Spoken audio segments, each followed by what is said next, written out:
নিজের রাজনৈতিক জীবনে এই রকম চরম শিক্ষা হয়তো এর আগে মমতা বন্দ্যোপাধ্যায়, অভিষেক বন্দ্যোপাধ্যায়রা পায়নি। ইতিমধ্যে বিজেপি ক্ষমতা গ্রহণ করতেই 1 মাসের মধ্যে তৃণমূল দলটা তছনছ হয়ে গেল। নবনির্বাচিত বিধায়করা, সাংসদরা কেউ আর অভিষেক বন্দ্যোপাধ্যায়, মমতা বন্দ্যোপাধ্যায়কে মানতে চাইছেন না, তাদেরকে মানতে নারাজ। তারা একাংশ এনডিএ কে সাপোর্ট করছে। We are 20 MPs who have requested Honorable Speaker for separate seating. Mamata Bandyopadhyay, Abhishek বন্দ্যোপাধ্যায়কে বুড়ো আঙুল দেখিয়ে দেব, কাকলি ঘোষ দস্তিদার বা পার্থ ভৌমিকের মতো সাংসদরা যারা ছায়াসঙ্গী ছিলেন এক সময়, তারা এনডিএ কে সাপোর্ট করছেন এবং মুখ্যমন্ত্রী হিসেবে শুভেন্দু অধিকারী দায়ভার গ্রহণ করতেই বা দায়িত্ব গ্রহণ করতেই পুরো পাশা পাল্টে গেল। মমতা বন্দ্যোপাধ্যায়, অভিষেক বন্দ্যোপাধ্যায়ের জামানা শুধু শেষ হলো না, তাদের রাজনৈতিক অস্তিত্ব সংকটের মুখে পড়ে গেল। Things have been getting bad to worse. Delhi থেকে কলকাতার দূরত্ব, কলকাতা থেকে দিল্লির দূরত্ব মাত্র 1435 কিলোমিটার। স্বাভাবিকভাবে আমার ধারণা এই সংখ্যা বাড়বে। We want to work for the development of the state and for national interest and safety security of the nation. এই রকম শিক্ষা এর আগে হয়তো রাজনৈতিক ক্যারিয়ারে তিনি পায়নি। এইবার তাদের গন্তব্য কি, তাদের ভবিষ্যৎ কি? প্রশ্ন উঠছে যখন তাদের ভবিষ্যৎ নিয়ে একাংশ চাপা গুঞ্জন আসছে জেল। সিএন ডিজিটালে আপনাদের স্বাগত। আপনারা দেখছেন পলিটিক্যাল ফাইলস আর আমি আপনাদের সঙ্গে রয়েছি মণি ভট্টাচার্য। শুরুতেই যেটা বলবো, আপনার আমার ভাবতে কার্যত একটু অকওয়ার্ড লাগলেও সেটা চরম বাস্তব যে তৃণমূল দলটা একেবারে উবে যেতে বসেছে। আমরা আন্দাজ করেছিলাম, এর আগে বহুবার বলেছিলাম, যদি ক্ষমতায় না থাকে এই দলটা সিন্ডিকেট দল, ক্লাব, একসঙ্গে সব সিন্ডিকেট বাজারা তারা একসঙ্গে জমায়েত করেছিলেন। যেই দল ক্ষমতা থেকে সরে গেছে, সিন্ডিকেট বাজরা অ্যারেস্ট হয়ে যাচ্ছে, কেউ দল ছেড়ে দিচ্ছে, কেউ পালাচ্ছে, কেউ বিজেপির দিকে ঝোঁকার চেষ্টা করছে, কেউ কংগ্রেসে ঝুঁকছে, কেউ সিপিএমে ঝুঁকছে। একেবারে দৃশ্যমান বাস্তব। এইবার চিত্রটা আরো গভীরভাবে দেখলে দেখা যাবে যে 1 মাসের মধ্যে তৃণমূল দলটা পুরো কার্যত ভ্যানিশ হয়ে যেতে বসেছে।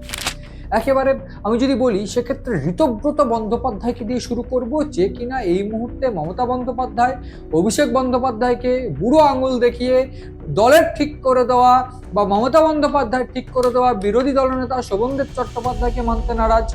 তিনি কি করলেন, 58 জন বিধায়কের সঙ্গে বৈঠক করে স্পিকার মাননীয় রথীন্দ্র বোসকে চিঠি লিখলেন যে তারাই আসল তৃণমূল এবং তাদের মধ্যে বিরোধী দলনেতা কে হবেন? বিরোধী দলনেতা হবেন ঋতব্রত বন্দ্যোপাধ্যায়, শিউলি সাহা হবেন তার চিফ বা তার ডেপুটি চিফ। এইবার যে চিত্রটা পরিষ্কার হয়ে গেল যে তিনি বিরোধী দলনেতা হিসেবে স্বীকৃতি পেলেন, স্বীকৃতি পাননি শুধু আসল তৃণমূল হিসেবেও তারা স্বীকৃতি পেয়ে গেছে কার্যত। এবং এই জায়গায় দাঁড়িয়ে বিধানসভার যে ক্ষেত্র, সেই জায়গায় তৃণমূল বা মমতা বন্দ্যোপাধ্যায়, অভিষেক বন্দ্যোপাধ্যায় একেবারে অস্তিত্ব হারালেন। এইখানে শেষ নয়, একটু অপেক্ষা করতে হবে, একটু রোসো। শেষ কোথায় গিয়ে হবে সেটা উত্তর দেবে সময়। কিন্তু এর মধ্যে আরো যে ঘটনা প্রবাহ ঘটছে, গতকাল মন্ত্রী ভূপেন্দ্র যাদবের বাড়িতে বিরোধী কিছু সাংসদ তারা গিয়ে বৈঠক করছেন। তাদের মধ্যে রয়েছেন গুরুত্বপূর্ণ নাম, কাকলি ঘোষ দস্তিদার, পার্থ ভৌমিক, এই নামগুলো রয়েছে, বাঁকুড়ার অরূপ চক্রবর্তী রয়েছে, ইউসুফ পাঠানের মতো নাম রয়েছে, সাংসদ দেবের মতো নাম রয়েছে। তারা 20 জন গিয়ে বৈঠক করেছেন। তারা চিঠি করেছেন ওম বিড়লা স্পিকারকে। কি চিঠি করছেন তারা চিঠি করে লিখছেন যে তারা তৃণমূলের নয়, তারা আলাদা ব্লক করতে চাইছেন এবং ব্লক বানিয়ে তারা আলাদা গোষ্ঠী বানিয়ে এনডিএ কে সাপোর্ট করতে চাইছেন। We are 20 MPs who have requested Honorable Speaker for separate seating. ফলে কার্যত এনডিএ এর এই মুহূর্তে সদস্য সংখ্যা বা এমপি সংখ্যা 300 হয়ে গেল, 300 পার। এইখানে পরিষ্কার যে দলটা, যে তৃণমূল দল, যে তৃণমূল দলের হয়ে এই সিন্ডিকেট বাজরা গলা ফাটাতেও তারা এই মুহূর্তে কেউ কেউ গ্রেফতারের পথে, কেউ কেউ দল ছেড়ে দিচ্ছে। এইবার ঘটনা যেটা, সেটা অত্যন্ত গুরুত্বপূর্ণ যে ইতিমধ্যে একেবারে কাকলি ঘোষ দস্তিদার বা বিভিন্ন শতাব্দী রায় তাদের সঙ্গে বৈঠক হওয়ার পর গতকাল মাননীয় মুখ্যমন্ত্রী শুভেন্দু অধিকারী তিনি ছিলেন দিল্লিতে।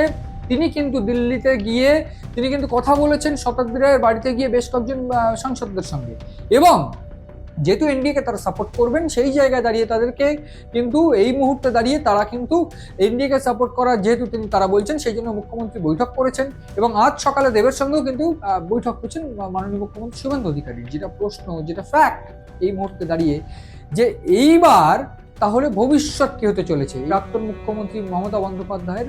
আমরা যদি দেখি বিধানসভায় একেবারে তাদের অস্তিত্ব হারিয়ে ফেলেছে তারা, একেবারে মমতা বন্দ্যোপাধ্যায়, অভিষেক বন্দ্যোপাধ্যায়, এদের দুজনকে কেউ মানছে না।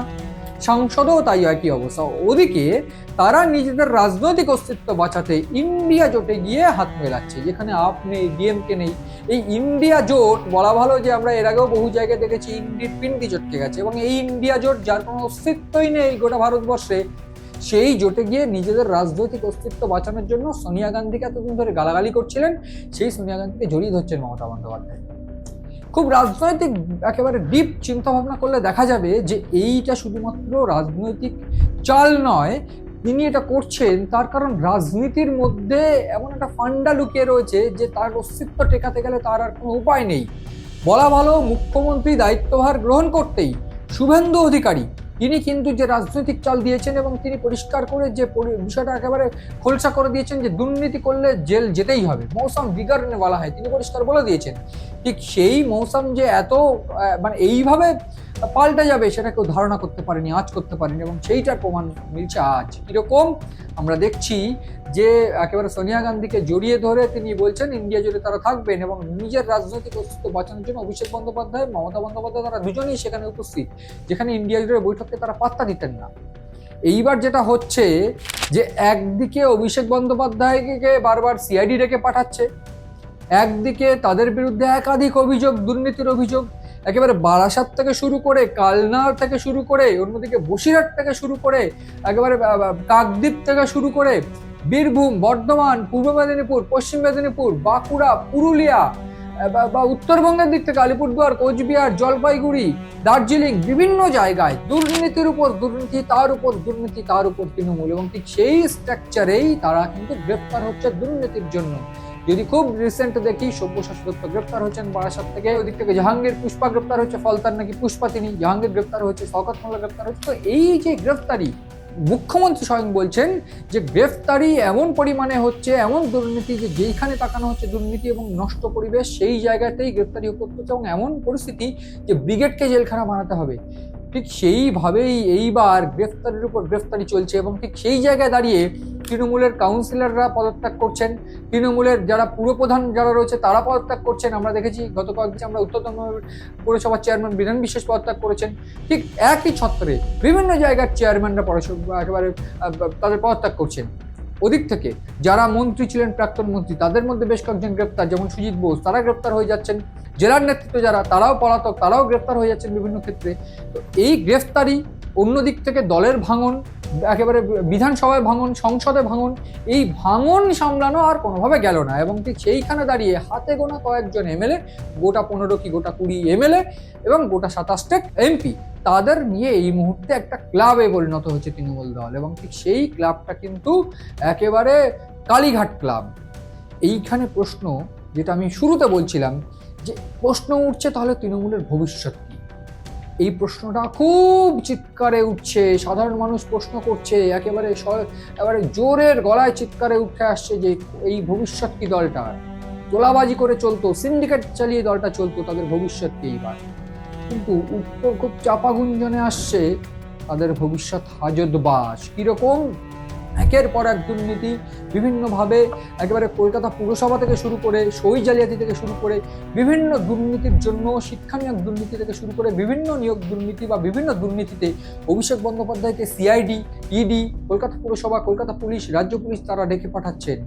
এইবার এই সমস্ত ঘটনায় অভিষেক বন্দ্যোপাধ্যায় গ্রেপ্তার হয়ে যাবে, এই প্রশ্ন উঠছে। অন্যদিকে মমতা বন্দ্যোপাধ্যায়ের বিরুদ্ধেও কিন্তু সাইবার ক্রাইমে মামলা হয়েছে, যেখানে দাঁড়িয়ে একেবারে রাষ্ট্রদ্রোহিতা বা দেশদ্রোহিতার অভিযোগ, একেবারে সামাজিক ভারসাম্য তিনি বিঘ্ন ঘটানোর চেষ্টা করছেন, আন্তর্জাতিক সম্পর্ক বিঘ্ন ঘটানোর চেষ্টা করছেন, এই সমস্ত অভিযোগ নিয়ে তার বিরুদ্ধে মামলা হয়েছে। ফলে সেই জায়গায় দাঁড়িয়ে গ্রেফতারি বা হাজতবাস কি এই তৃণমূল দলের যারা মুখ্য এই মুহূর্তে, মমতা বন্দ্যোপাধ্যায়, অভিষেক বন্দ্যোপাধ্যায়, এই দুইজনের কি তাহলে হাজতবাসী ভবিষ্যৎ? সেদিকে নজর রয়েছে আমাদের। নজর রাখুন আপনারাও সিএন ডিজিটালে।